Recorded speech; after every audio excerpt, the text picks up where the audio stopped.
खबर शामिल करते हैं गुजरात से। चौधरी शहजाद अकरम रहमानिया और रहमानिया बरदरान की मुमताज़ सियासी शख्सियत चौधरी नसीर अब्बास सिद्ध से ख़ुसूसी मुलाकात।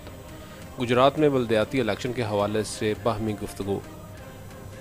नज़र हुसैन जदयानी की रिपोर्ट के मुताबिक चौधरी शहजाद अकरम रहमानिया और रहमानिया बरदरान ने मुमताज़ सियासी शख्सियत चौधरी नसीर अब्बास सिद्ध से ख़ुसूसी मुलाकात की और गुजरात में बल्दियाती इलेक्शन के हवाले से तफसीली तबादला ख्याल किया गया। इस मुलाकात में अली उस्मान टोपा एंड ब्रदर्स, कैसर महर, बाबा मुनव्वर खान दोस्त और चौधरी वकार रहमानिया ने शिरकत की।